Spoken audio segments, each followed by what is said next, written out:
ठाकुर जी से प्रार्थना करेंगे कि हनुमान जी महाराज एक बार फिर प्रकट हो जाएं और जैसे हिमालय पर्वत की एक श्रृंखला लेकर के लंका गए ऐसे दत्त धाम को उठा के वृंदावन ले चलें और वहीं दत्त धाम विराजमान हो जाए। और हम तो महाराज जी फिर यहीं पड़े रहेंगे दत्त धाम में, आनंद करते रहेंगे।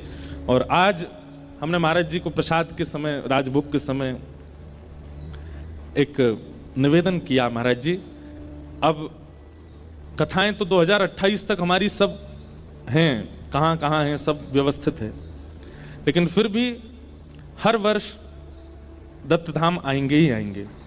और ये बात भी मंच से कह दूं ताकि ठाकुर जी लाज रखें, अब सप्ताह के लिए नहीं आएंगे, मास कथा के लिए ही आएंगे, 1 महीना के लिए ही आएंगे। आज मुझे महाराज जी इतना दुख हो रहा था, एक तो कल में आया इतने विलंब से तो 1 दिन निकल गया, फिर दूसरा आज का दिन भी, अब 2 दिन तो हो ही गए, बच्चे 5 दिन। अब 5 दिन बाद यहाँ से हम कैसे जाएंगे, कैसे मन लगेगा? वो आनंद, वो सुख जो यहाँ प्राप्त होता है वो अद्भुत है। तो बस इसलिए अब मास कथा के लिए ही आना होगा। हमारे महाराज जी से वादे तो पिछली कथा में बहुत हुए थे, चातुर्मास के हुए थे, कल्प कथा के हुए थे, जाने क्या क्या वादे हुए थे, लेकिन बाकी वादे तो ठाकुर जी देखेंगे कब पूरे हों।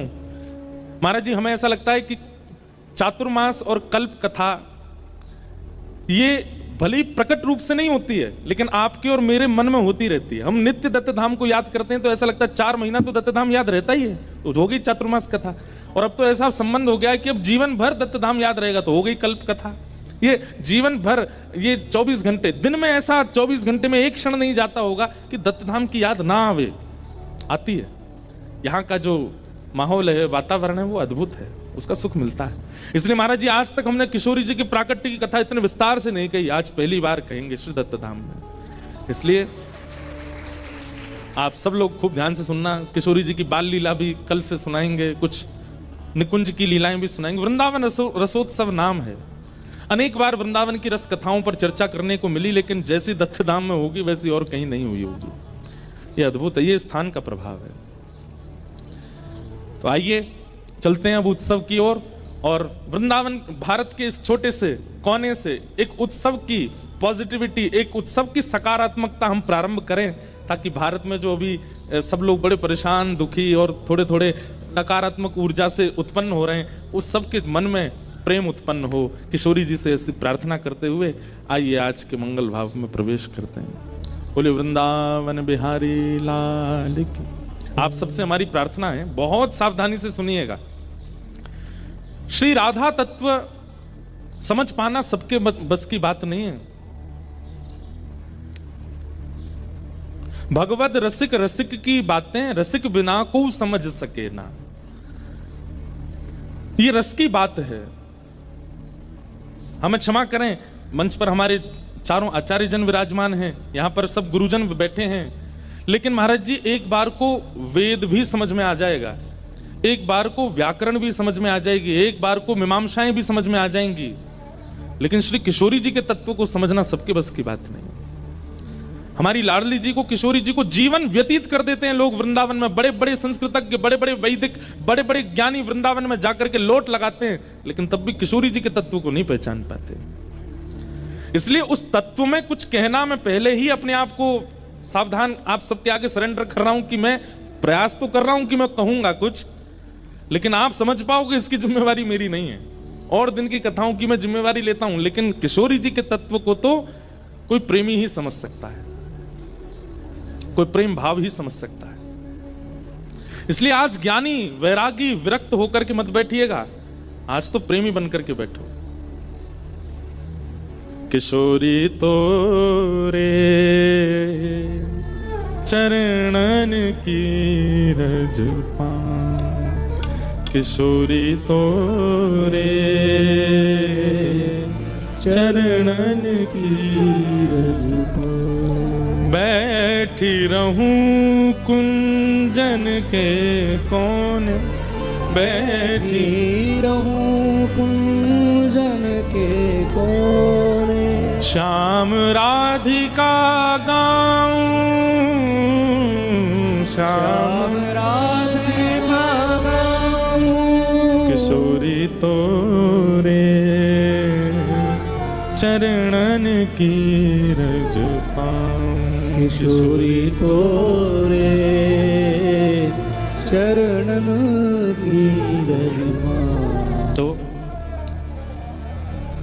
श्रीमन नारायण भगवान, अब बिल्कुल प्रारंभ से सुनिए, वही श्रीमन नारायण साक्षात श्री कृष्ण रूप में प्रकट हुए। उन्हीं श्री कृष्ण की 3 प्रधान शक्तियां हैं। भगवान श्री कृष्ण की 3 प्रधान शक्तियां हैं। एक है स्वरूप शक्ति, दूसरी है तटस्था शक्ति और तीसरी है माया शक्ति। सबसे पहली स्वरूप शक्ति, दूसरी तटस्था शक्ति और तीसरी माया शक्ति। माया शक्ति किसको कहते हैं? जिस माया में हम आप सब लोग आकर्षित होते हैं, इस माया को भी संसार में ठाकुर जी की शक्ति से ही प्रकट हुई है। जैसे कई लोग हैं, वो शरीर जन्म लेते हैं तो वो शरीर को सुख देना ही अपने जीवन का उद्देश्य मानते हैं। उनका उद्देश्य क्या है? हमें खाना है, हमें सोना है, हमें ऐसा पहनना है, ऐसा पीना है।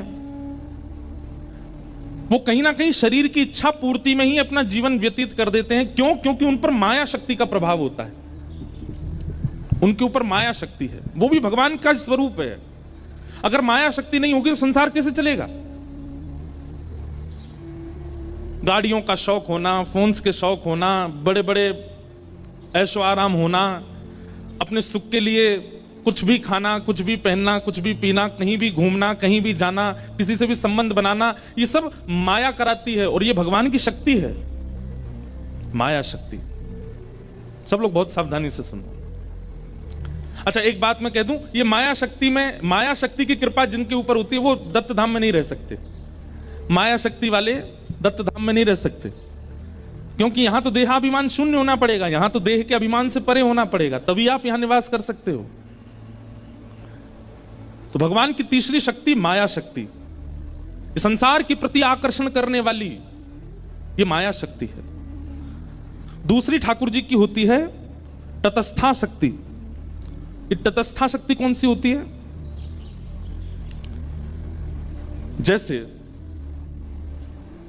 मेरे सामने आपने बहुव्यंजन रखे और मेरे सामने दूसरी तरफ आपने सूखी दाल और रूखी रोटी रखी। एक तरफ बहुव्यंजन है और एक तरफ सामान्य भोजन है। दोनों को पाने की सामर्थ्य मेरे पास है, लेकिन मैं क्या पाता हूं ये मेरे ऊपर निर्भर करता है। सामर्थ्य दोनों पाने की है, मैं बहुव्यंजन भी पा सकता हूं, मैं सामान्य रोटी सब्जी भी पा सकता हूं, लेकिन मेरी इच्छा किस तरफ जाती है वो मेरे ऊपर निर्भर करता है। आंखों को देखने की, कानों को सुनने की, नासिका को सूंघने की, जीभ को चखने की, हाथों को पकड़ने की, पैरों को चलने की, त्वचा को स्पर्श की, ये सब शक्तियां जो हैं ठाकुर जी हम सबको शक्ति युक्त करके भेजते हैं, तटस्था शक्ति। लेकिन उससे उपभोग क्या करना है ये हमारे ऊपर है। हमारी सर्वांगीण इंद्रियों को जो शक्तियां उपभोग करने की प्राप्त होती हैं ये तटस्था शक्ति है। कई लोग महाराज जी ऐसा कहते हैं कि सब भगवान की कृपा से होता है, तो क्या व्यक्ति पाप भी ठाकुर जी की कृपा से ही करता है? व्यक्ति के चित्त में बैठ के ठाकुर जी पाप करवाते हैं?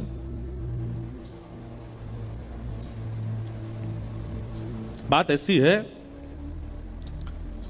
करंट तो निकला है, अब उसका उपयोग करके या तो उससे बल्ब जला लो, या तो उससे पंखा चला लो, या तो उससे एसी चला लो, या तो कूलर चला लो, और या फिर उसका दुरुपयोग करके किसी के हाथ में पकड़ा दो, मर जाएगा। शक्ति तो निकली है, शक्ति तो प्रवाहित हुई है, उसका सदुपयोग और दुरुपयोग हमारे हाथ में। हमारी सर्वांगीण इंद्रियों को जो उपभोग करने की शक्ति प्राप्त है ये तटस्था शक्ति है। और पहली शक्ति ठाकुर जी की है स्वरूप शक्ति। स्वरूप शक्ति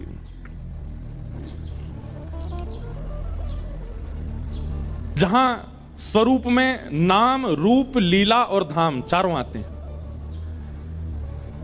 माया शक्ति जो है उसका उपभोग संसारी लोग करते हैं। तटस्था शक्ति जो है इसका उपभोग योगी लोग करते हैं, और स्वरूप शक्ति का उपभोग भक्त लोग करते हैं। हम आप सब लोग जो यहां बैठे हैं ना, हम कौन सी शक्ति के उपासक हैं? हम तीनों शक्तियों के उपासक हैं। हम माया शक्ति में भी पड़े हैं, हम तटस्था में भी पड़े हैं और हम स्वरूप में भी पड़े हैं। एक जगह स्थिर नहीं हुए। हम आप में से एकाध दो चार ऐसे हैं जिनकी एक ठौर होगी, या तो पूर्ण रूपेण माया में है, या पूर्ण रूपेण तटस्था में है, या पूर्ण रूपेण स्वरूप में है। अगर वाणी क्लिष्ट लगती हो तो क्षमा करना, पर यह समझना बहुत जरूरी है किशोरी जी के तत्व के लिए। भगवान की स्वरूप शक्ति ये प्रथम है, और स्वरूप शक्ति के भी 3 अंग हैं। भगवान की स्वरूप शक्ति किन किन रूपों में प्रकट होती है? तो उसमें पहला है संघनी शक्ति। संघनी का मतलब क्या है? ठाकुर जी के धाम, ये भगवान की संघनी स्वरूपा है, ये संघनी स्वरूप है। वृंदावन है, द्वारिका है, जगन्नाथपुरी है, बद्रीनाथ है, दक्षिण में श्रीरंगम है, श्रीनाथ द्वारा राजस्थान में है। अच्छा, ये तो है पृथ्वी के, और फिर इसके बाद जाओ तो वैकुंठ है, साकेत है, गोलोक है, ये भी भगवान के स्वरूप माने। जब वृंदावन भगवान का स्वरूप ही तो है, श्री जगन्नाथपुरी धाम भी जगन्नाथ भगवान का स्वरूप है, द्वारिका धाम भी द्वारिकाधीश का स्वरूप है, मतलब धाम भी भगवान का स्वरूप माना जाता है। स्वरूप के 3 रूप हैं। पहला संघनी स्वरूप, ये धाम के रूप में प्रकट होता है। बहुत सावधानी से सुनो। दूसरा है स्वरूप का रूप, संवित रूप, संवित स्वरूप। ये संवित स्वरूप कौन सा होता है? ज्ञान। कई बार आप धाम नहीं जाते, कई बार आप ठाकुर जी का प्रत्यक्ष दर्शन नहीं करते, लेकिन कथा में सुनाया गया जो ज्ञान है, उस ज्ञान से ही आपको ठाकुर जी का अनुभव होने लग जाता है। ये कथा, ये भी तो ठाकुर जी का स्वरूप है। वक्ता मंच से बोलता है, श्रोता को अनुभव होने लग जाता है, ये संवित स्वरूप है। और तीसरा स्वरूप है आह्लादनी स्वरूप, आह्लादनी शक्ति। समझ रहे हैं ना आप सब भावों को? 3 प्रकार की शक्तियां, उन 3 प्रकार की शक्तियों में प्रथम शक्ति स्वरूप शक्ति। उस स्वरूप शक्ति के 3 अंग हैं, संघनी, संवित और आह्लादनी। जिसमें संघनी स्वरूप जो है वो धाम का है, संवित स्वरूप जो है वो कथा का है, और आह्लादनी स्वरूप जो है वो प्रेम का है। कई लोग अपने जीवन में नाम जप धर्म केवल इसलिए करते हैं क्योंकि उनको धाम चाहिए। हमें वैकुंठ जाना है, हमें गोलोक धाम जाना है, हमें साकेत जाना है।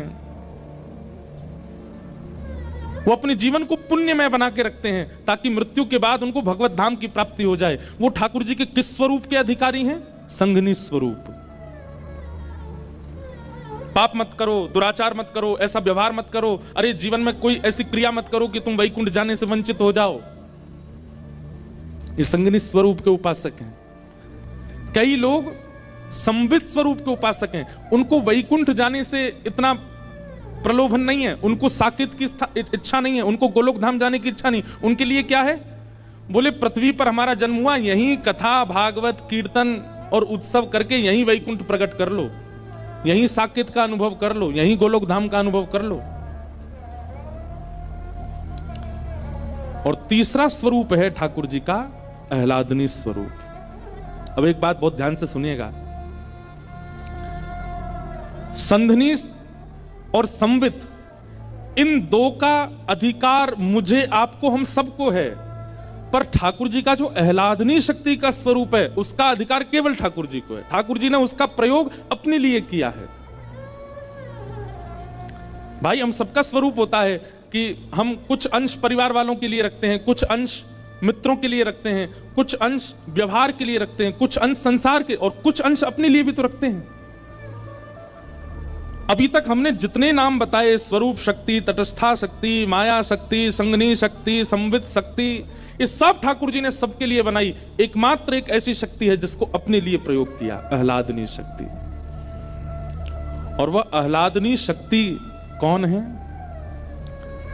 श्री कृष्ण का धाम संघनी शक्ति है, श्री कृष्ण का ज्ञान संवित शक्ति है, और श्री कृष्ण के भीतर उत्पन्न होने वाला आनंद, प्रेम, उन्माद, उत्साह, वो आह्लादनी शक्ति श्री राधा रानी। श्री किशोरी जी हैं।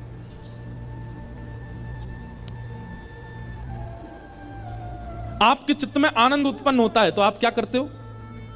आप उसको हंस करके प्रकट कर देते हो, आप उसको नाच करके प्रकट कर देते हो, आप उसको खेल करके प्रकट कर देते हो, आप उसको तैयार होकर प्रकट कर देते हो, आप कुछ बना करके प्रकट कर देते हो। ठाकुर जी के चित्त में जब आनंद उत्पन्न हुआ तो ठाकुर जी हंसे नहीं, नाचे नहीं, ठाकुर जी ने कुछ बनाया नहीं, कुछ गाया नहीं। अपने उस समस्त आनंद को, जो नाचता भी है, जो गाता भी है, जो हंसता भी है, जो श्रृंगार भी करता है, जो सब प्रकार से आकर्षक है, ठाकुर जी का वह हृदय का आनंद ही किशोरी जी के रूप में प्रकट हो गया। आपका आनंद आपसे विलग नहीं होता, आपका आनंद आप में ही दिखने लगता है, पर ठाकुर जी का आनंद विलग होकर के सन्मुख प्रकट हो गया। वो किशोरी जी हैं, वो श्री राधा रानी है, वो ठाकुर जी की आह्लादनीय शक्ति।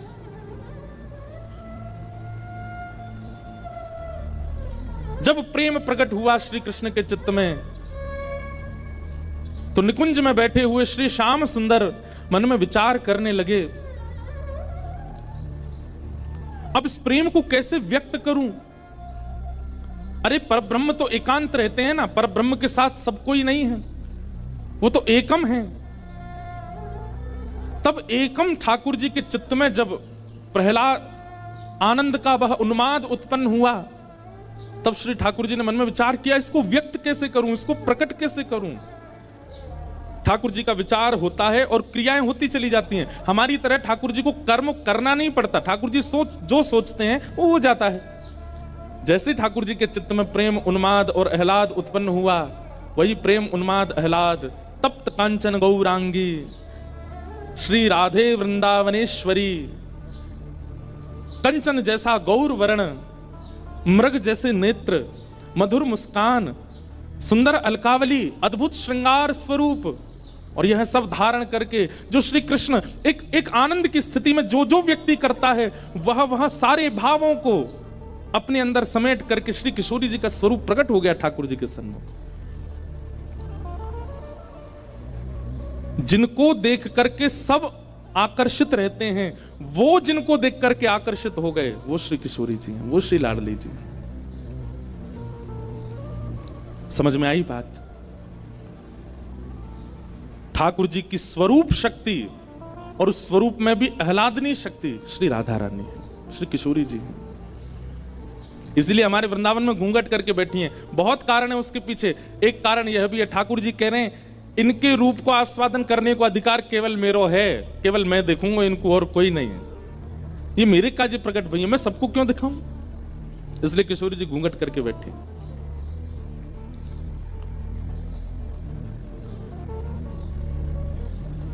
किशोरी जी का प्रादुर्भाव निकुंज में हुआ। अच्छा, हमारी श्री लाडली जी का प्राकट्य बरसाना में हुआ, ये बाद की बात है, पर श्री किशोरी जी और ठाकुर जी इन दोनों की लीला निकुंज में तो कल्प कल्पांतरों से चल रही है, आज से नहीं चल रही है। महादेव किसका ध्यान करते हैं? ब्रह्म बैठ करके किसका चिंतन करते हैं? ये इंद्र कभी कभी तपस्या करने बैठता है, किसका चिंतन करता है? क्यों? नारायण तो इनके सामने है, भगवान तो इनके सामने साक्षात बैठे हैं, इनको चिंतन करने की आवश्यकता क्या है? मानव ध्यान करता है, मानव तपस्या करता है, ये बात समझ आई, पर देवता भी तपस्या करते हैं, वे भी ध्यान में जाते हैं। वो किसका ध्यान करते हैं? वो अपनी ध्यान धारणा समाधि के साथ उसी निकुंज में प्रवेश कर जाते हैं जिस निकुंज में श्री प्रिया प्रियतम विराजमान है।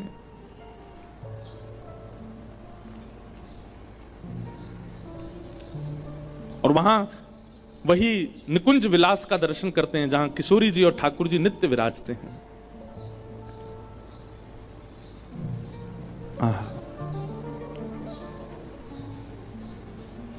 श्री कृष्ण पूरे जगत को आनंद देते हैं, पर श्री कृष्ण को आनंद देने वाली श्री राधा रानी है, श्री कृष्ण को आनंदित करने वाली श्री किशोरी जी हैं, श्री लाडली जी।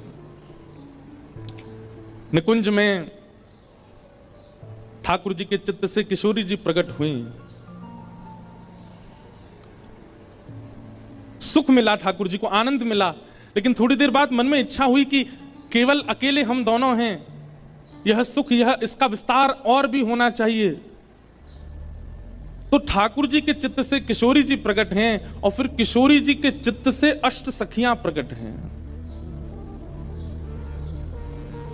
अष्ट सखियों का प्रादुर्भाव हुआ और वो अष्ट सखियां कौन कौन हैं? किशोरी जी ने मन में विचार किया कि श्याम सुंदर को सुख देना है, तभी सबसे पहली सखी श्री ललिता जी प्रकट हुई।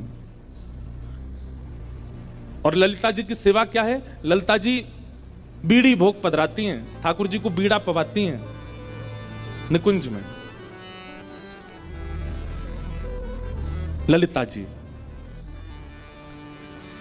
तभी मन में विचार हुआ और श्याम सुंदर को और सुख देने का विचार हुआ। तब दूसरी सखी प्रकट हुई, कौन? श्री विशाखा जी। और विशाखा जी की सेवा क्या है? ठाकुर जी को वस्त्र धारण कराना, अलंकार धारण कराना, इसकी सेवा श्री विशाखा जी की है। और विचार किया तब किशोरी जी के चित्त से तीसरी सखी प्रकट हुई श्री चित्रा जी। ये ठाकुर जी को माला धारण कराती, जैसे हम मंच पे बैठते हैं तो गुरु जी आते हैं, महाराज जी आते हैं, माला पहनाते हैं, सिर पे धार, ऐसे ही श्यामा श्याम जैसे निकुंज में अपने आसन पर विराजमान होते हैं, तो उनको वस्त्र आवरण अलंकार धराने की सेवा जो है ये चित्रा जी की है। ये चित्रण करती हैं कि आज निकुंज में श्यामा श्याम ऐसे दिखने चाहिए, तो वैसे वस्त्र, वैसे आभूषण, वैसी माला उसका चिंतन करके लाती हैं और श्री ठाकुर जी को धारण कराती हैं। और भी कई सेवाएं हैं इनकी। अच्छा, एक बात और सुनिएगा, ये अभी प्राकट्य की कथा हम सुन रहे हैं निकुंज में, जहां नित्य श्यामा श्याम की लीला चलती है। बरसाना में, ब्रजमंडल में इनका प्राकट्य कैसे हुआ वो कथाएं अलग हैं। ये समझ लीजिए कि नित्य विहार करने वाले श्री प्रिया प्रियतम हम जीवात्माओं पर कृपा करने के लिए ब्रजमंडल में प्रकट हुए, फिर उस प्राकट्य की कथा अलग है। बाकी निकुंज में निरंतर ये सेवा चलती रहती है, तो वहां की सेवा का हम प्रारूप पहले समझ रहे हैं। तो पहली सखी कौन? श्री ललिता जी, दूसरी विशाखा जी, तीसरी चित्रा जी, चौथी सखी हैं इंदुलेखा। ठाकुर जी की चौथी सखी श्री इंदुलेखा जी। और इंदुलेखा जी की सेवा क्या है? ये ठाकुर जी की भोजन सामग्री सिद्ध करते हैं। ऋतु के अनुसार, मौसम के अनुसार, जैसा मौसम, जैसा वातावरण, जैसी ऋतु, वैसी सामग्री बना करके ठाकुर जी को पवाती है इंदुलेखा जी। फिर किशोरी जी ने चिंतन किया, तब उनके चित्त से पांचवी सखी श्री रंग देवी जी प्रकट हुई। और रंग देवी जी की सेवा क्या है? प्रिया प्रियतम दोनों जब सेज पर विराजमान हो जाते हैं, तब उनकी सुंदर पत्रावली बनाना। आज ऐसे पत्रावली बनेगी, आज मयूर बनेंगे गाल पर, आज सुंदर सुंदर ऐसे गोल गोल कुंड जैसे बनेंगे, आज ऐसे केसर के चंदन आएंगे। आज शीतकाल ज्यादा है तो केसर का चंदन नहीं लगेगा। आज ठाकुर जी को अन्य सामग्री, मतलब रूप के श्रृंगार की सेवा श्री रंग देवी जी की है। आहा। छठवीं सखी हैं श्री तुंग विद्या जी। और तुंग विद्या जी की सेवा क्या है? जब प्रिया प्रियतम दोनों श्रृंगार करके सेज पर विराजमान हो जाते हैं, तब उनके सम्मुख नृत्य करना, गान करना, सुंदर सुंदर राग रागनियों को प्रस्तुत करना, विविध विविध प्रकार के नृत्यों को तैयार करके श्री प्रिया प्रियतम का विलास करना, ये तुंग विद्या जी की सेवा है। किशोरी जी के चित्त से फिर सातवीं सखी प्रकट हुई, जिनका नाम है चंपक लता। चंपक लता जी की सेवा क्या है? चंवर उड़ाना, ग्रीष्म ऋतु में पंखा करना। ये सिंहासन के पीछे खड़ी रहती हैं, वहां खड़े खड़े श्री प्रिया प्रियतम को केवल पंखा जलती रहती हैं, चंवर उड़ाती रहती हैं, उनके सुख का विचार करती हैं। ऋतु के अनुसार जो होना, अब जैसे सर्दी आ जाती है तो सर्दी में क्या करती हैं? सिगड़ी सिद्ध करके लाएंगी, कोयला जला करके सिगड़ी करके फिर वो सामने रखेंगी। मतलब उनके अंग को अनुकूल वातावरण प्रदान करना, ये इनकी सेवा है। और फिर किशोरी जी के चित्त से आठवीं सखी प्रकट हुई सुदेवी जी। और सुदेवी जी की सेवा क्या है? किशोरी जी को जल पिलाना, ठाकुर जी को जल पिलाना। गर्मी है तो मिट्टी के बर्तनों में जल रखना, सर्दी है तो स्वर्ण पात्र में जल रखना, बारिश का मौसम है तो फिर जल में केसर डालना, उसमें थोड़ी कपूर, थोड़ी सी मिश्री पधरा देना, उसको शरबत का रूप दे देना। विविध विविध प्रकार से शरबतों को तैयार करके किशोरी जी को पिलाना, दूध पिलाना, पेय पदार्थ निर्माण करके देना, उनके श्रम को दूर करना, ये सेवा सुदेवी जी की। ऐसे अष्ट सखियां प्रकट हुई।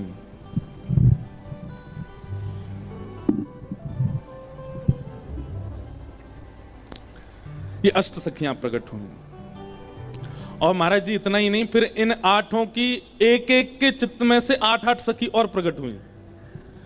जैसे ललिता जी की 8 सखियां और हैं। भैया यानी ठीक करवाओ।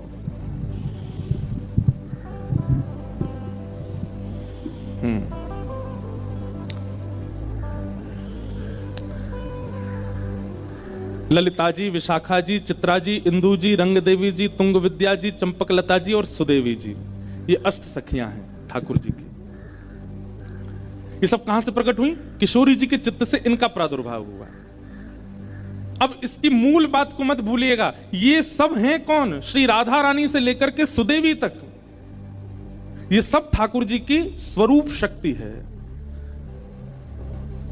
और इस स्वरूप शक्ति का प्रादुर्भाव आह्लादनी शक्ति से हुआ। स्वरूप शक्ति की भी 3 शक्तियां, जिनमें 2 सबके लिए हैं और एक ठाकुर जी के अपने सुख के लिए है, अपने आनंद के लिए है, अपने विलास के लिए है। और उस आह्लादनी शक्ति में से श्री किशोरी जी और अष्ट सखियां प्रकट हो गई। इसलिए किशोरी जी ठाकुर जी से विलग नहीं है, किशोरी जी ठाकुर जी से अलग नहीं है। अब है क्यों, अब रख दो, अब गिरे को तो ले लेंगे। हाँ,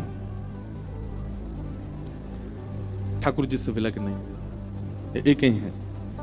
एक अष्ट सखियों का बहुत सुंदर पद है। इन अष्ट सखियों की भी चर्चाएं हम सुनेंगे, इनके बालपन की कथा लीला।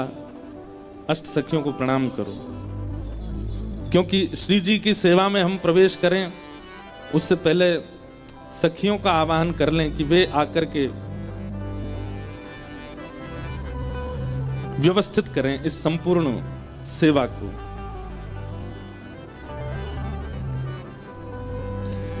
जय जय जय प्रिया अष्ट सहेली, जय जय जय प्रिया अष्ट सहेली, जय जय जय प्रिया अष्ट सहेली, जय जय जय प्रिया अष्ट सहेली, जय जय जय प्रिया अष्ट सहेली, जय जय जय प्रिया अष्ट सहेली, हाँ, जय जय जय प्रिया अष्ट सहेली, जय जय जय प्रिया अष्ट सहेली, जय जय जय प्रिया अष्ट सहेली, जय जय जय प्रिया अष्ट सहेली, जय जय जय प्रिया अष्ट सहेली, जय जय जय प्रिया अष्ट सहेली, हाँ, जय जय जय प्रिया अष्ट सहेली, जय जय जय प्रिया अष्ट सहेली, जय जय जय प्रिया अष्ट सहेली, जय जय जय प्रिया अष्ट सहेली, जय जय जय प्रिया अष्ट सहेली, जय जय जय प्रिया अष्ट सहेली,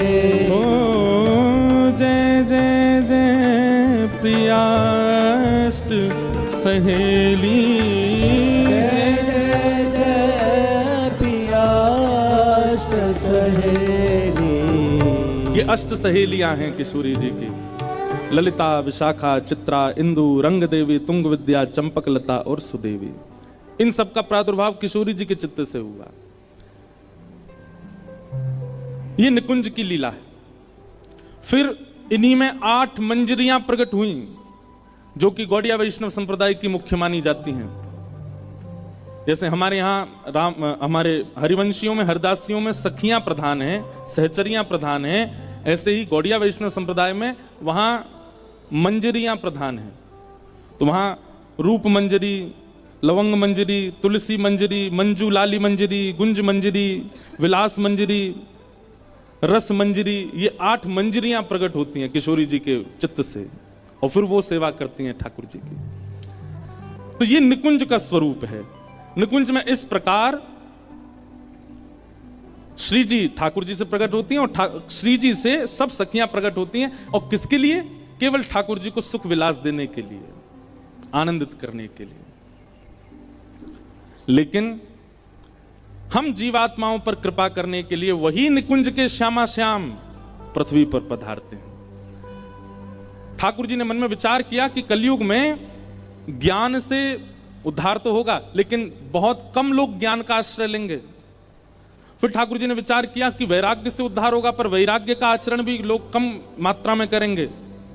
तब ठाकुर जी ने कहा कि भाई इस कलिकाल में एक प्रेम उद्धारक बन सकता है। उसके लिए ठाकुर जी प्रेम स्वरूप धारण करके आए। हम सब पर कृपा करके श्री ठाकुर जी मन में विचार किया, किशोरी जी से कहा, हे श्यामाजू मोकू जानो है ब्रजमंडल में उद्धार करवे के काजे, आप भी कृपा करके पधारो। किशोरी जी ने कही कि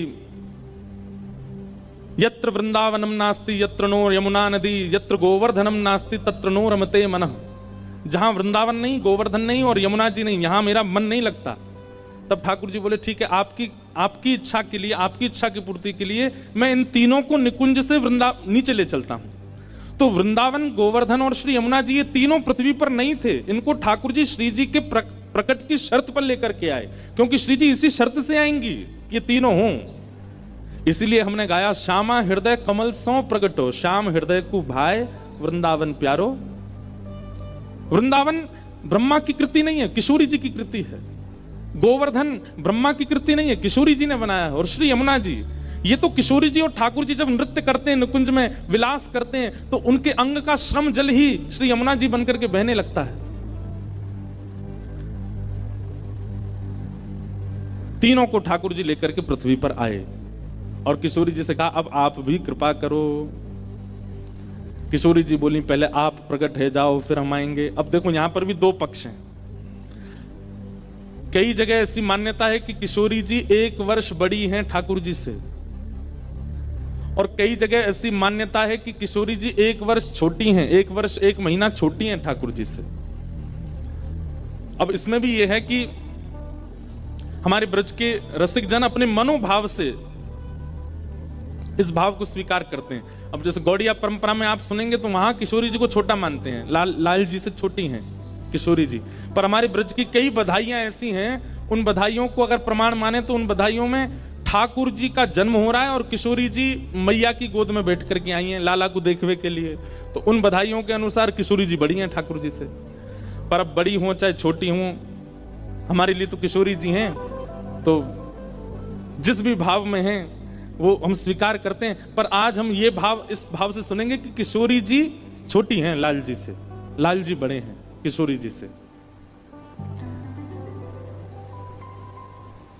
नंद बाबा और यशोदा मैया,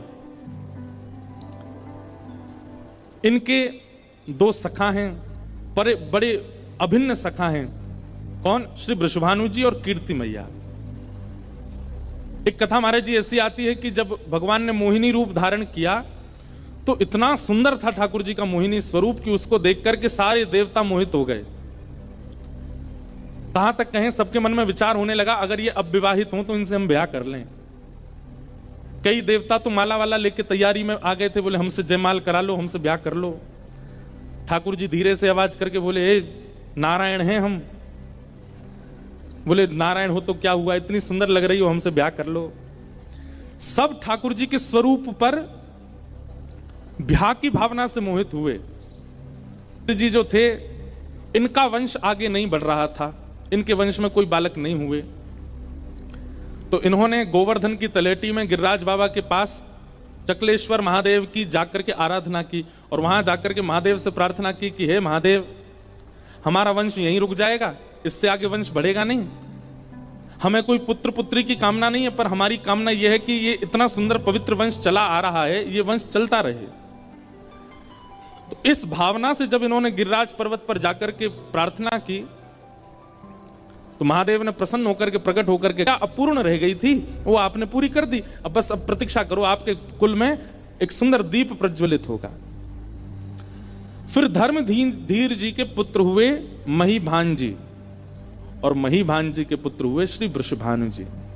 और ये वृषभान जी जो हैं, ये सूर्य ही वृषभान जी के रूप में आए हैं, क्योंकि सूर्य की इच्छा थी कि मैं मोहेगी, इतना सुंदर रूप प्रकट होगा, आप तो बस प्रतीक्षा करो। तो महीभान जी के पुत्र हुए श्री वृषभान जी, और वृषभान जी का ब्याह हुआ इंदुसेन राजा की पुत्री, इनकी माता जी का नाम था मुखरा देवी, और इनकी पुत्री हुई कीर्ति मैया। कीर्ति मैया से ब्याह हुआ श्री वृषभान जी का।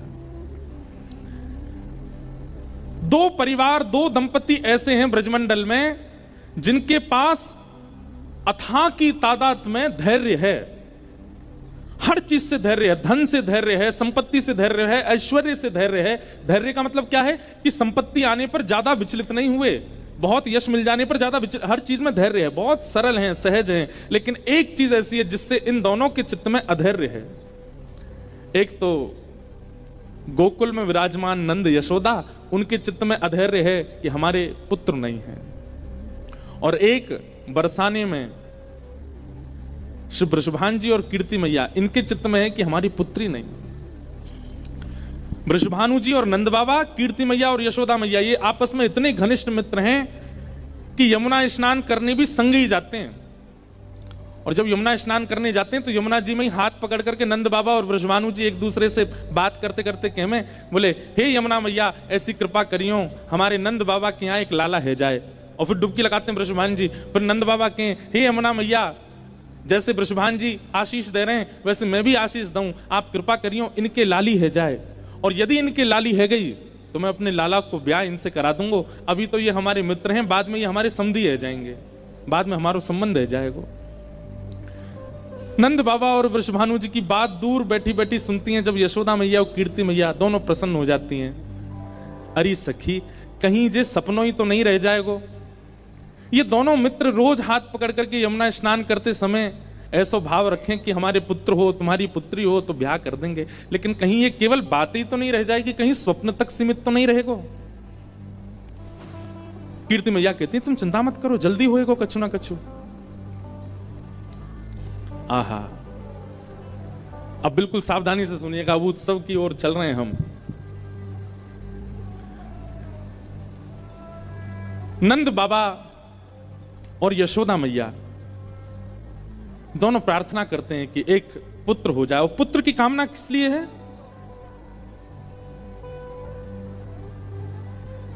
विष्णु आराधन के लिए, गौ सेवा के लिए, संत सेवा के लिए एक पुत्र की कामना करते हैं।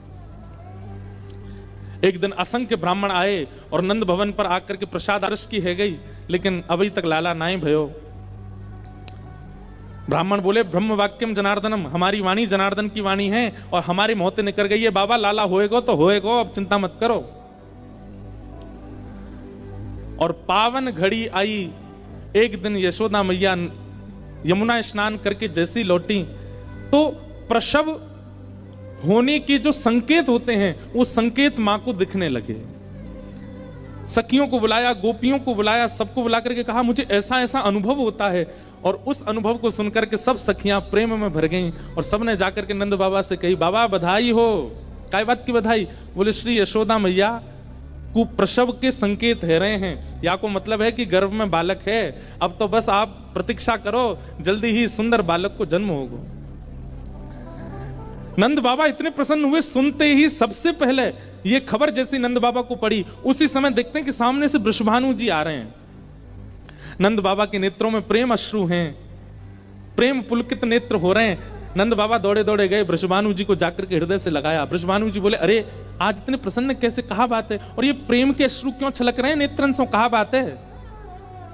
नंद बाबा बोले, आपके मनोरथ, आपके भाव, कीर्ति मैया के भाव पूर्ण है रहे हैं। श्री यशोदा जी को प्रसव को संकेत है। बंधुओं, हमारे आचार्य चरण ऐसा वर्णन करते हैं वृंदावन रस लीलाओं में कि इतने प्रसन्न तो नंद बाबा और यशोदा जी नहीं है जितने प्रसन्न कीर्ति मैया और वृषभानु जी हैं कि नंद बाबा के यहां लाला एवे वारो है। इतने प्रसन्न। धीमे धीमे समय आया और भादों की अष्टमी, और जैसी अष्टमी पूर्ण भई श्री नंदरानी यशोदा मैया की कुक्षी से नीलमणि जैसे माधव जब प्रकट भये, कृष्ण प्रकट भये, पूरे ब्रजमंडल में उत्सव है रो है। नंद घरानंद भयो जय कन्हैया लाल की, ये गूंज जैसे ही पहुंची बरसाने, वृषभानु और कीर्ति मैया अति प्रसन्न आए हैं। आहा, अब देखो ये ब्रज को प्रेम नहीं है तो क्या है? लाला प्रकट भये, तो लाला प्रकट हैवे में बधाई लेके आना चाहिए, लाला प्रकट हैवे में टोपी कुर्ता लेके आना चाहिए, लाला प्रकट हैवे की खुशी में खिलौने लेके आना चाहिए। पर वृषभानु जी और कीर्ति मैया लाला प्रकट हैवे की खुशी में कहा लेके आए हैं? टीको, टीको समझे? अरे जिसको आधुनिक भाषा में आजकल रोका बोलते हैं, जैसे रोका कर देते हैं ना, लड़की का रोका होता है, लड़का का भी रोका हो जाता है। रोका का मतलब क्या होता है? वो रोक देते हैं, बोले अब इनका ब्याह हमारे बालक से ही होगा। कितनी आश्चर्य की बात है कि कीर्ति मैया वृषभानु जी की अभी लाली नहीं हुई है, अभी लाली का जन्म नहीं हुआ, और वहां वृषभानु जी और कीर्ति मैया टीका लेकर के आए हैं। और टीके में जो जो सामग्री होती है, नारियल होता है, श्रीफल होता है, वस्त्र होते हैं जमाई के, और गले में पहनाने की आभूषण होते हैं, हाथ के आभूषण होते हैं, और भी जो जो सामग्री होती है, सास ससुर के आभूषण, वो सारी सामग्री लेकर के आए हैं। नंद बाबा अपने द्वार पर खड़े होकर के खूब लुटा रहे थे, तभी देखा वृषभानु जी और कीर्ति मैया आए, आकर के तुरंत नंद बाबा को हाथ पकड़ो, भीतर लेके गए, बोले भीतर चलो। नंद बाबा बोले अरे इतनी सामग्री काय को लाए हो? बोले देख तो लो कहा लेके आए हैं। वस्त्र हटा करके देखो महाराज, तो वहां में तो संबंध पक्की करवे की जो जो सामग्री होती है वो लेकर के आए हैं वृषभानु जी और कीर्ति मैया। नंद बाबा के नेत्र सजल है गए। नंद बाबा बोले हे वृषभानु जी, अभी तो लाली भई नहीं है और आप पहले ही टीको करवे आ गए। बोले यहाँ हमारे करवे आया हूं, मैंने कहीं से सुनी है कि आपके घर साक्षात नारायण समान बालक जन्मो हैं। अभी टीका कर जाऊंगा तो या टीका की पूर्ति के लिए लाली को आनो पड़ेगा, या हमारे अभी पहले टीका कर जाऊंगा। ये ब्रज की भाव है। आहा, जैसी बाहर सबन को पतो चली, भीतर वृषभानु जी गए और एक दिना के ठाकुर जी हैं, बस एक दिना के ठाकुर जी को वृषभानु जी और कीर्ति मैया दोनों अपनों हाथ स्पर्श करके टीको कर रही हैं, वस्त्र पधरा रही हैं, गले में माला पहना रही हैं, और जमाई को जो जो करना किया जाता है शादी से पहले वो सब कर रही हैं। उनके पैरन को पूज रही हैं, उनकी परिक्रमा कर रही हैं, नजर उतार रही हैं। और यशोदा मैया ये देख देख करके इतनी आनंद में भर रही हैं। बोले बताओ 24 घंटा को भयोना है लाला, संबंध पहले है गयो, रोका पहले है गयो ठाकुर जी को, टीका हो गया। हमारे ब्रज में आज भी गाते हैं, नंद महर घर ढोंटा जायो, बरसाने से टीको आयो। नंद महर घर ढोंटा जायो, बरसाने से टीको आयो। आप सब लोग गाओ, बरसाने से टीको आयो। नंद महर घर ढोंटा जायो, बरसाने से टीको आयो। नंद महर घर ढोंटा जायो, बरसाने से टीको आयो। आनंद महर घर ढोंटा जायो, बरसाने से टीको आयो। आनंद महर घर ढोंटा जायो, बरसाने से टीको आयो। ओए नंद महर घर ढोंटा जायो, बरसाने से टीको आयो। ब्रजवासी नाच रहे हैं। और महाराज अब एक जगह बात तो ऐसी बताई जाती है, ये देखो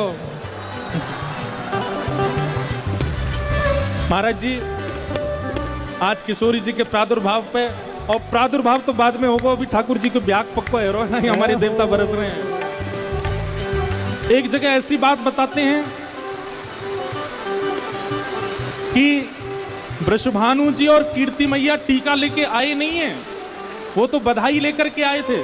लेकिन वृषभानु जी को आता देख ब्रजवासियों ने अनुमान लगा लिया कि भैया ये तो संबंध पक्को करवे आए हैं, और बाहर सब ब्रजवासी गाने लगे, नंद महर घर ढोंटा जायो, बरसाने से टीको आयो। आनंद महर घर ढोंटा जायो, बरसाने से टीको आयो। हे नंद महर घर ढोंटा जायो, बरसाने से टीको आयो। आनंद महर घर ढोंटा जायो, बरसाने से टीको आयो। हे नंद महर घर ढोंटा जायो, बरसाने से टीको आयो। हे नंद महर घर ढोंटा जायो, बरसाने से टीको आयो। ओ नंद जू ने लाला जायो, बरसाने से ठीक हो आयो, श्री यशोदा ने लाला जायो, बरसाने से ठीक हो आयो, हे नंद घर आनंद भयो, जय कन्हैया लाल की, आनंद घर आनंद भयो, जय कन्हैया लाल की, हे नंद घर आनंद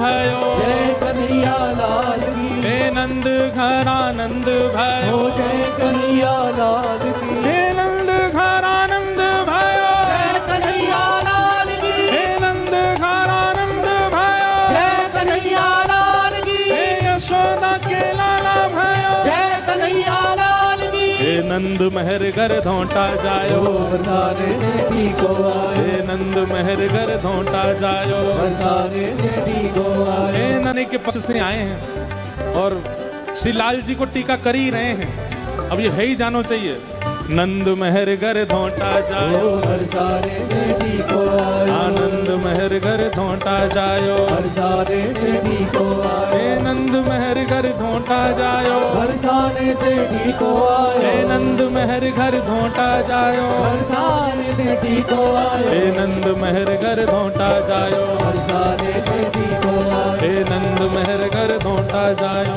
बरसाने से ठीक हो आयो, आनंद महर घर धोंटा जायो, बरसाने से ठीक हो हे आयो, नंद महर घर धोंटा जायो, बरसाने ओ से ब्रज में है रही जय जयकार नंद घर लाला जायो है, ओ ब्रज में है रही जय जयकार नंद घर लाला जायो वहाँ है। झूला में ठाकुर जी विराज रहे हैं, झूला में कौन विराज रहे हैं? भीतर आ रहे हैं, अभी आ गए, उन्हीं को ही टीका कर दो।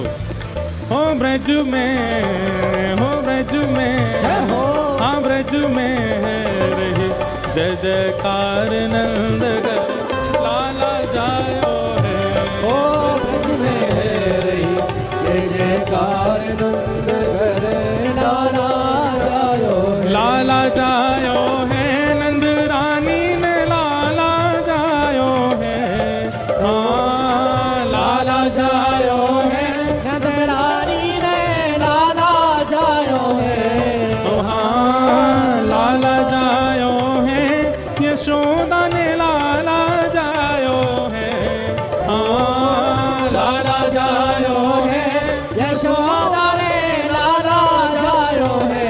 ओ ब्रज में है रही जय जयकार नंद घर लाला जायो है, ओ ब्रज में है रही जय जयकार नंद घर लाला जायो है। हाँ ब्रज में है रही जय जयकार नंद घर लाला जायो है, ओ ब्रज में है रही जय जयकार नंद घर लाला जायो। यूथ के यूथ नंद घर आवे, यूथ के यूथ नंद घर आवे, यूथ के यूथ नंद घर आवे, यूथ के यूथ नंद घर आवे, हे बाल बाल सब हिल मिल गावे, बाल बाल सब हिल मिल गावे, सब बाल बाल सब हिल मिल गावे, बाल बाल सब हिल मिल गावे। हे ब्रह्मानंद समान आज सुख सबने पायो है, हाँ ब्रह्मानंद समान आज सुख सबने पायो है।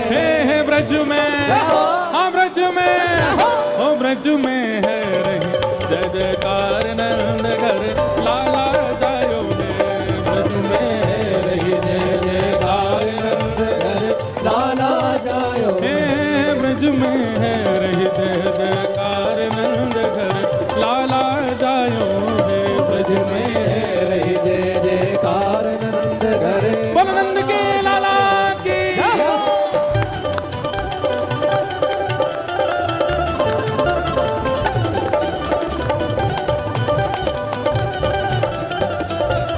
बधाई हो।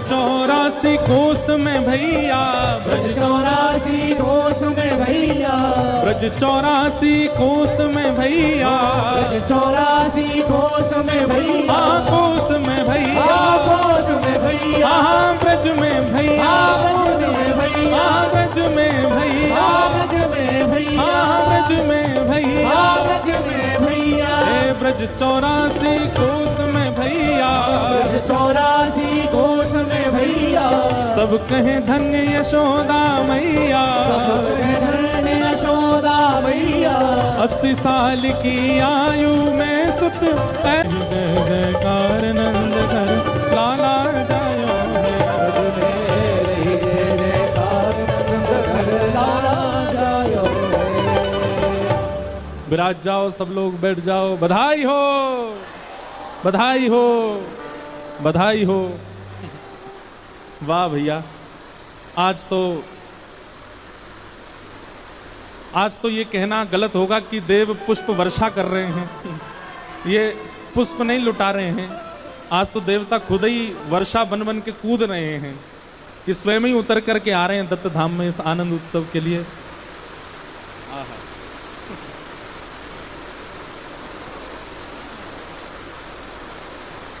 महाराज जी,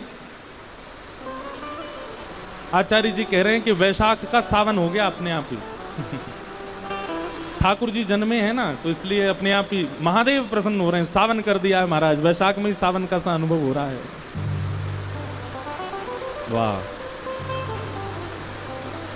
ऐसा सुंदर आनंद बन रहा है। सब लोग बहुत ध्यान से सुनो। नंद बाबा और यशोदा जी के यहाँ लाला ने जन्म लियो, और वृषभानु जी और कीर्ति मैया ने जाकर के लाला को टीको कर दियो। नंद बाबा बोले अभी लाली तो भई ना, आपने पहले ही लाला को तिलक कर दियो। तो बोले यही मारे कियो कि अभी तिलक कर देंगे तो फिर या तिलक की पूर्ति के लिए लाली को आनो पड़ेगा, लाली को आनो पड़ेगा। हाँ, ब्रजमंडल में उत्सव भय, नंद बाबा खूब लुटा रहे हैं। तब वृषभानु जी ने बस अपने आंचल को पसार करके एक ही वस्तु मांगी कि बधाई में देनो हो तो अपने लाला को दे दो, बस और कुछ नहीं चाहिए। कि जैसे लाला आपके हैं वैसे ही लाला हमारे बने रहे, ऐसी कृपा। नंद बाबा ने हृदय से लगाया वृषभानु जी को। वृषभानु जी और कीर्ति मैया वापस बरसाने चले गए और अब बस प्रतीक्षा कर रहे हैं कि कब वह घड़ी आवेगी और लाली को अवतरण होएगा। संत जनों की कृपा से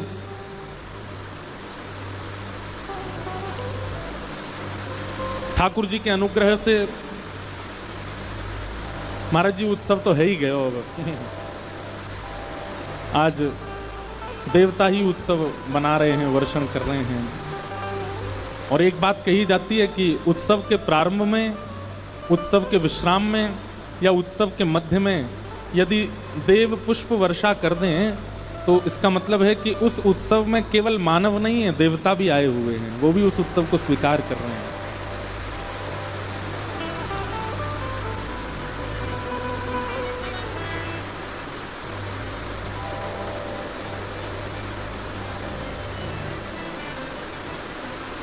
लाला को जन्म है गया और कछु दिना बाद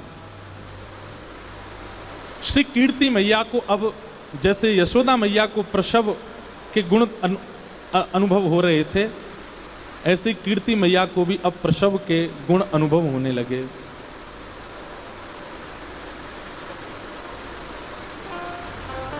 हमारे हित वृंदावन चंद्र जी श्री कीर्ति मैया के 9 महीने के अनुभव का वर्णन करते हैं कि 9 महीना कैसे कैसे अनुभव हो रहे हैं कीर्ति मैया। विरवा प्रेम मुदित रानी भई, पहला महीना जैसे प्रारंभ हुआ, कीर्ति मैया के गर्भ में लाली आई, तो अब इन 9 महीने के प्रसव की इस भावना से आप अनुभव उत्पन्न होने लगा कीर्ति मैया को। अत्यंत दोषयुक्त व्यक्ति में भी प्रेम का भाव उत्पन्न होने लग जाए, दया की भावना आने लग जाए, करुणा की भावना आने लग जाए, इस आया तब क्या हुआ, बोले परम सुख सानी, इतने सुख में आ गई हैं कीर्ति मैया। कहत मृदु वाणी, अपनी मीठी वाणी से क्या कह रही हैं, अपनी सखियों से कह रही हैं कि अरे मुझे तो भरोसा है कि मेरे गर्भ में लाला नहीं लाली है। लली उर आनी, मेरे मेरे मेरे उदर में लाली ही है, मुंह को ऐसो आभास है रहो है। और लाली की बात सुनकर के ताके बोले आपको कैसे पता, बोले अहो लक्षण आने, लक्षण अनुभूत हो रहे हैं। बोले कैसे लक्षण लग रहे हैं, बोले लाली के जो जो श्रृंगार होते हैं ना, वो श्रृंगार स्वप्न में दिखाई दे रहे हैं। कभी बेणी चोटी दिखाई देवे, कभी कानन के कुंडल दिखाई देवे, नाक की नतनी दिखाई देवे, छोटे छोटे हाथन में महावर दिखाई देवे, पामन की पाजेब की छमछम आवाज सुनाई देवे, लहंगा दिखाई देवे, चुनरी दिखाई देवे। तो इससे कीर्ति मैया कह रही हैं, बोले गर्भ में लाली है, मोकू अनुभव है रहो है। आहा, चौथे मास मन फूल्यो, जैसे चौथा मास आया मन में और आनंद होने लगा। भाग्य अनुकूलो महारस झूलो रे, सकल दुख भूल्यो अहो गोप राजकुल बधू हो परम शोभित भई।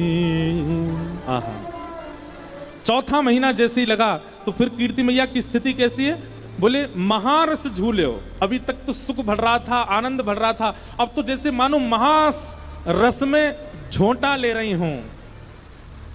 व्यक्ति को जब सुख मिलना प्रारंभ होता है तो कुछ दिन तक उस सुख की अनुभूति होती है, लेकिन बार बार उस सुख की अनुभूति हो और फिर उसी सुख में सो रहे हैं तो सुख, हंस रहे हैं तो सुख, बैठे हैं तो सुख, चल रहे हैं तो सुख, मतलब प्रत्येक क्षण दिन भर का सुखमय हो गया, आनंदमय हो गया। इसको कहते हैं रस में झूले हो। पूरे दिन में हम लोगों को कभी कभी सुख का अनुभव होता है, लेकिन सुबह से लेकर रात्रि तक, फिर रात्रि से फिर सुबह तक सुख ही सुख का अनुभव होता है। उसको कह रहे हैं सुख में झूले हो, महारस में झूले हो। कीर्ति मैया को कैसा अनुभव हो रहा है, बोले हर क्षण सुख का अनुभव हो रहा है, महारस झूले हो। और फिर क्या करिए, बोले सकल दुख भूले हो। जब सब लोग इधर देखो, इधर देखो, यहां पे इतना सुंदर भाव चल रहा है, कहां देख रहे हो। जब प्रसव में गर्भ में बालक होता है तो मां को कभी कभी पीड़ाएं होती हैं, तो कह रहे हैं कि वो प्रसव पीड़ा का अनुभव ही नहीं हो रहा है कीर्ति मैया को। वो तो मानो जैसे परम सुख में झूल रही हैं, महारस में झूल रही हैं, ऐसा उनको अनुभव हो रहा है। आहा, और फिर 5 मास जब आन्यो, 5वां महीना प्रारंभ हुआ कीर्ति मैया का। और फिर क्या हुआ, 5 मास जब आन्यो देख कुटुंब सिहान्यो। आहा, नगर जब जान्यो री आते मास सहेली, नहीं तजत अकेली कहत सुनो हेली रे। 7वां महीना जैसे ही आया तो शाम को सखियां जब सेवा करके जाने लगती हैं तो कीर्ति मैया कहती हैं नहीं तजो अकेली, अब अकेली मत छोड़ो, मेरे पास ही रहो।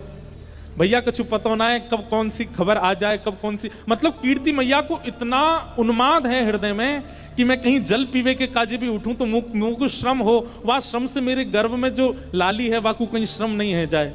इसलिए सखियों को कह रही हैं अपने सब सामग्री लेके मेरे घर ही आ जाओ, मुंह को छोड़ के अकेले मत जाओ, यहीं मेरे संग ही रहो। 7 मास सहेली नहीं तजत अकेली कहत सुनो हेली रे, रहो संग भेली। सबको संग रहने के लिए कहते हैं। अहो भांति भांति समुझाए गर्व रक्षा करी। गर्व के बालक को जिससे सुख हो वो सब कर रही है कीर्ति मैया, अति आनंद में है। आहा, 8 मास द्विज आए, 8वां महीना जैसे हुआ ब्राह्मण जन सब घर पर आए, बोले पठाए और सबने कीर्ति मैया को घेर करके सुंदर सुंदर प्रवचन किए, सुंदर सुंदर वेद मंत्र सुनाए, सुंदर सुंदर स्तुतियां सुनाई, ठाकुर जी की लीला कथाएं सुनाई और कीर्ति मैया बैठ करके प्रमोद मन से श्रवण कर रही हैं। आहा, 8 मास द्विज आए, बोले पठाए, न्योत जिमाए रे। फिर उन ब्राह्मणों को सबने भोजन कराया और उनको बढ़िया दक्षिणा प्रदान करी। सजन पहिराए, सबको वर्ण प्रदान किए, वस्त्र प्रदान किए। सजन पहिराए अहो बोले सजन सो, बोल सोई प्रभु कीजिए। और ब्राह्मण देवता जाते जाते श्री वृषभानु जी से क्या कह के गए? बोले आज तक तो इन्होंने आपकी आज्ञा मानी होगी, लेकिन अब आप इनकी आज्ञा मानिएगा, ये जो कहें वही करिएगा। और श्री वृषभानु जी बड़े आनंद में हामी भरते हैं कि हाँ ठीक है, अब से ये जो कहेंगे वो हम करेंगे। इस प्रकार 8वां महीना निकला। अब 9वें मास गोप बाला, 9वां महीना प्रारंभ हुआ। 9वें मास गोप बाला, कहे बचन रसाला, अजु कीरत कृपाला जी, बूझत एह काला, अहो कब हुए है वह धूम सुमंगल गाई है। 9वां महीना जैसे प्रारंभ हुआ, आहा, कीर्ति मैया से अब सब आकर के कहते हैं कि मैया अब तो कोई भी क्षण, कोई भी घड़ी, कोई भी समय शुभ संकेत आ सके, लाली को जन्म है सके। इस प्रकार 9 महीने निकले और 9 महीने पूर्ण होते ही पूजे हैं 10वां मास। 9 महीना पूर्ण हो गए, 10वां महीना प्रारंभ हुआ। उर बड़ो है हुलास, सफल भैयास, कियो भवन प्रकाश है। यहां वर्णन करते हैं कि 9वां महीने की अंतिम रात्रि, 9वें महीने की अंतिम रात्रि थी और श्री कीर्ति मैया और वृषभानु जी दोनों सोए हैं। तभी वृषभानु जी के स्वप्न में क्या आता है कि वृषभानु जी बैठे हैं और तभी एक छोटी सी किशोरी डगमग डगमग चाल चलती सी भई आई और श्री वृषभानु जी की गोद में बैठ गई और बैठ करके वृषभानु जी की दाढ़ी से खेल रही है। और ठीक उसी समय कीर्ति मैया को भी स्वप्न आया। और कीर्ति मैया को क्या स्वप्न आया कि एक नन्ही सी किशोरी, सुंदर गौर वर्ण स्वरूप है, वो आई है और आकर के गोद में बैठ करके मानो कीर्ति मैया की छाती टटोल रही है और मानो कह रही है कि मुझको दूध पिलाओ। और तुरंत कीर्ति मैया अपना पयोधर जैसे मुख में देती हैं, नेत्रों से अश्रुपात होने लग जाता है। ऐसा कोमल अंग, ऐसा सुंदर स्वरूप, नेक सी लाली गोद में बैठ करके दुग्ध पान कर रही है। और अचानक ही दोनों की निद्रा खुली और जैसी दोनों की निद्रा खुली, वृषभानु जी कीर्ति मैया से पूछा कहां भयो? कीर्ति मैया वृषभानु जी से पूछा कहां भयो? अरे मैं तुमसे पूछ रही हूं कहां भयो? बोले मैं हूं तुमसे पूछ रहा हूं कहां भयो? कीर्ति मैया बोली मैंने तो एक सपना देखो। वृषभानु जी बोली अरे मेहर मैंने भी एक सपना देखो, तुम पहले बताओ तुमने कहा सपने में देखो? तब वृषभानु जी बताते मैंने तो सपने में देखो एक नेक सी लाली गोद में आके मेरी दाढ़ी ते खेल रही है। कीर्ति मैया के नेत्र सजल है कि बोले मुझे भी यही सपना आया कि एक लाली मेरी गोद में बैठ करके मेरे पयोधर पी रही है। और ये दोनों के मध्य में चर्चा चली रही थी कि अचानक से श्री कीर्ति मैया को प्रसव पीड़ा प्रारंभ हुई। और जैसे ही प्रसव पीड़ा प्रारंभ हुई, वृषभानु जी दौड़े दौड़े गए, चिंता में भर गए हैं, पसीने से आ रहे हैं और दौड़े दौड़े सखियों के पास गए, दाई अम्मा के पास गए, बोले जल्दी चलो, अरे पीड़ा हो रही है कीर्ति मैया को। सब दौड़ करके गए, भीतर जाकर के देखो, भीतर से किवाड़ बंद कर ली है, सब सखियां चारों ओर खड़ी हैं, किसी प्रयास से नहीं, बिना प्रयास के ही, बिना किसी के सहयोग के ही। जैसी ब्रह्म बेला का समय होने लगा, सूर्य उदय की स्थिति होने लगी, अष्टमी तिथि प्रारंभ हो गई है और जैसे सूर्य उदय की बेला प्रारंभ हुई उसी समय अपने आप सहनाइयों की आवाज आने लगी, अपने आप सारंगियां बजने लगी, अपने आप ढोल डुमडुमियां बजने लगे। वृषभानु जी बोले मैं कक्ष के बाहर खड़ा हूं, कीर्ति मैया भीतर हैं, सब सखियां घेर के खड़ी हैं, अभी तक कोई समाचार आया नहीं और ये डुमडुमियां बज रही हैं, ये सहनाइयां बज रही हैं, ये सारंगियां बज रही हैं, मंगल गीत कौन बजा रहा है? और तभी वृषभानु जी ने जैसी खिड़की खोल करके देखा तो आकाश से मेघ वर्षा हो रही है और उस मेघ वर्षा की ध्वनि में ही मंगल गीतों के स्वर प्रकट हो रहे हैं। मानो अभी तक किसी को पता नहीं चला लाली भई है, लेकिन आकाश में देवता देवीगण सब खड़े होकर के पुष्प वर्षण कर रहे हैं और मंगल गीतों का वाद्य बजा रहे हैं। वृषभानु जी तो आश्चर्य में पड़ गए, बोले ये कैसी वर्षा? वर्षा की ध्वनि तो अभी हमने सुनी, कैसी टप टप वर्षा होती है, लेकिन वर्षा की ध्वनि में स्वर लहरियां प्रकट हो रही हैं, ऐसी वर्षा पहली बार देखी है।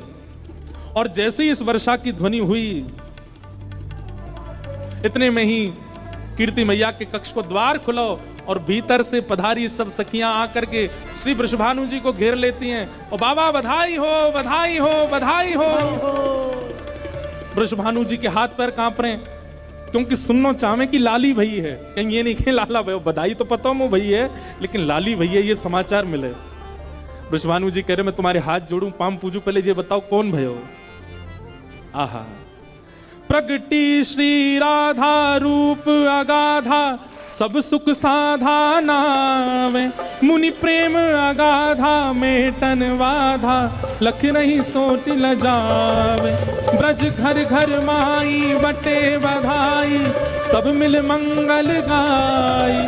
कीरत बड़ भागी अत सुख पागी, पुरजन करत बड़ाई। सुर नर मुनि हर से सुम नहीं बरसे, चढ़े विमान आए। भय चित्र से ठाणे लखी सुर बाड़े, बाजे विविध बजावे।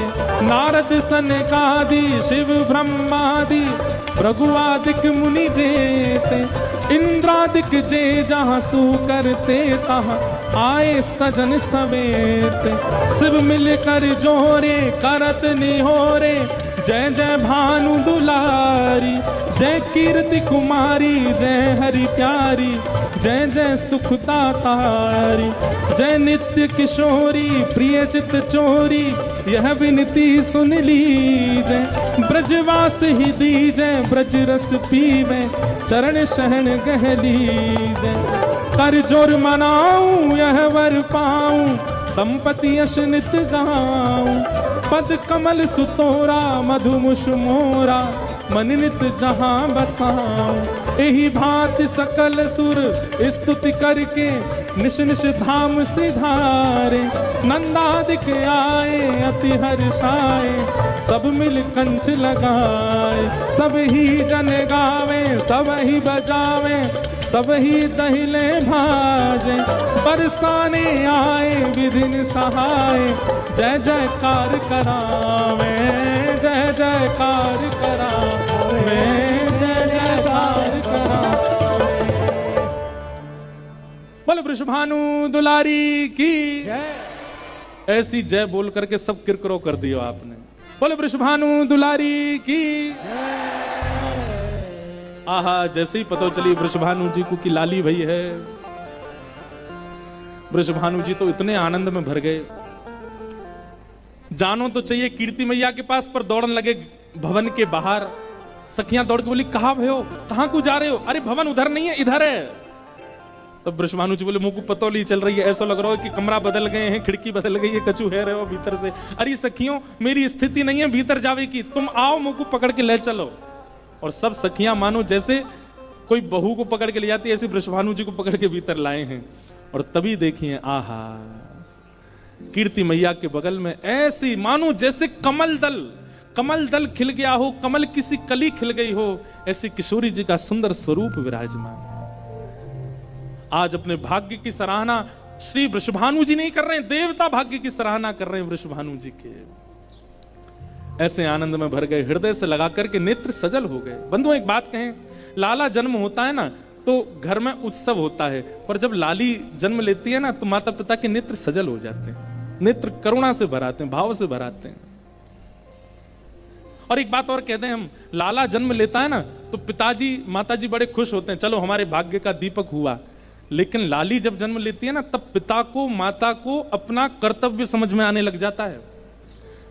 हम तो भैया देखो, हमारा तो आप लोग अनुभवी बैठे हो, पर पुत्र का जन्म देना भले ही सुख देता हो, पर लाली का जन्म देना कहीं ना कहीं आनंद देता है। पिता को ऐसा लगने लगता है कि अब मेरा जीवन किसी के लिए है। पुत्र को देख करके तो ये लगता है कि चलो इसका जीवन होगा, पर पुत्री को देख करके पिता को लगता है कि मेरा जीवन किसी के लिए है, मुझे अब व्यवस्थित जीना है, इसके लिए जीना है, इसके लिए करना है। कहीं ना कहीं अगर पिता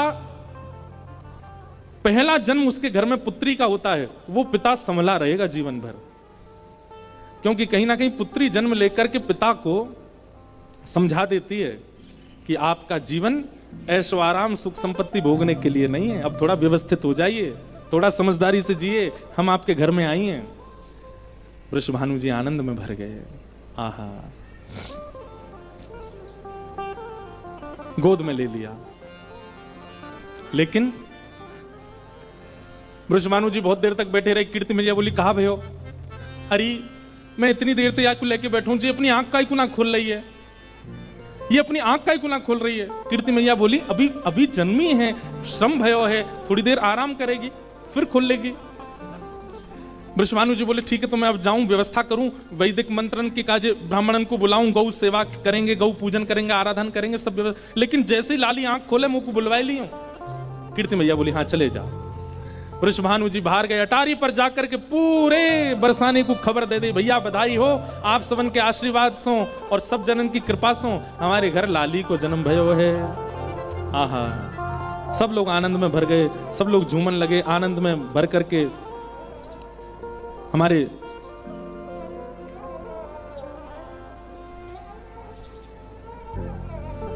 श्री हरिवंश महाप्रभु बधाई गाते हैं।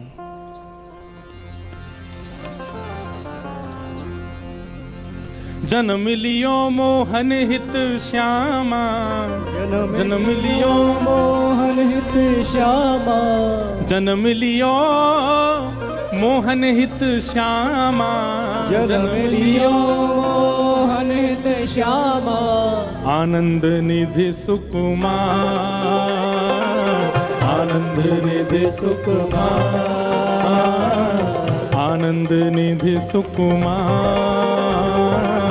आनंद निधि सुकुमार। चलो वृषभानु गोप के द्वार, चलो वृषभानु गोप के द्वार, हाँ चलो वृषभानु गोप के द्वार, चलो वृषभानु गोप के द्वार। जन्म लियो मोहन हित श्यामा, जन्म लियो मोहन हित श्यामा, जन्म लियो मोहन हित श्यामा, जन्म लियो मोहन हित श्यामा, जहाँ आनंद निधि सुकुमार,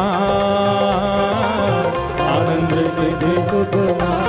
चलो वृषभानु गोप के द्वार, चलो वृषभानु गोप के द्वार, हाँ चलो वृषभानु गोप के द्वार, चलो वृषभानु गोप के द्वार। गावत जुवती मुदित मिल मंगल, गावत जुवती मुदित मिल मंगल, गावत जुवती मुदित मिल मंगल, गावत जुवती मुदित मिल मंगल। कैसे?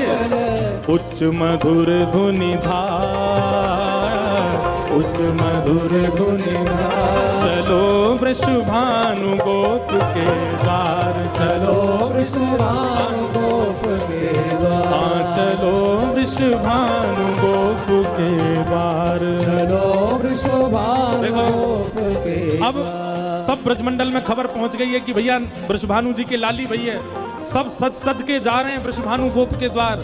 हम भी दत्त धाम से बढ़िया सब लोग चलें, भुजा उठा करके ऐसी भावना रखो, हम भी चल रहे हैं वृषभानु जी के यहाँ और बधाई गाते हुए सब लोग गाओ, बोलो वृषभानु दुलारी की।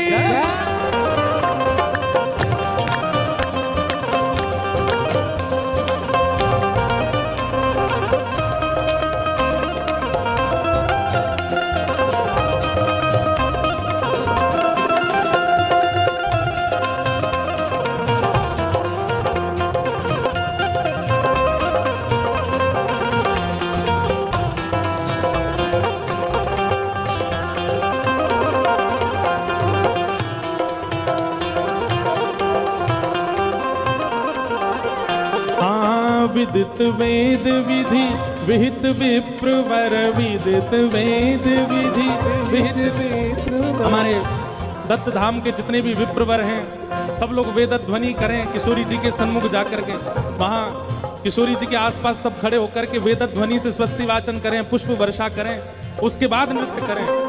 हाँ विदित वेद विधि विहित विप्रवर, विदित वेद विधि हाँ विदित वेद विधि विहित विप्रवर, विदित वेद सब ब्राह्मणों के हाथ में पुष्प ले लें और थोड़े थोड़े पुष्प किशोरी जी के ऊपर प्रस्तुत करके और सब एक स्वर में वेद ध्वनि करें। विहित वेद विधि विदित विप्रवर विहित वेद विधि विदित विप्रवर करि स्वस्ति नु उच्चार करि स्वस्ति नु उच्चार। चलो वृषभानु गोप के द्वार चलो वृषभानु गोप के द्वार चलो वृषभानु गोप के द्वार चलो वृषभानु गोप के राधा प्यारी जन्म लियो है राधा प्यारी जन्म लियो है। आप सबको हम कुछ भी गाते रहे, जब भी कहेंगे राधा प्यारी आप सबको उछल के कहना है जन्म लियो है। राधा प्यारी जन्म लियो है राधा प्यारी जन्म लियो है वृषभानु दुलारी जन्म लियो हे है कृष्ण प्यारी जन्म लियो हे है राधा प्यारी जन्म लियो है श्री राधा प्यारी जन्म लियो श्री है राधा प्यारी जन्म लियो श्री है राधा प्यारी जन्म लियो श्री है राधा प्यारी जन्म लियो है राधा प्यारी जन्म लियो है राधा प्यारी जन्म लियो है राधा प्यारी जन्म लियो है कस्ते कस्ते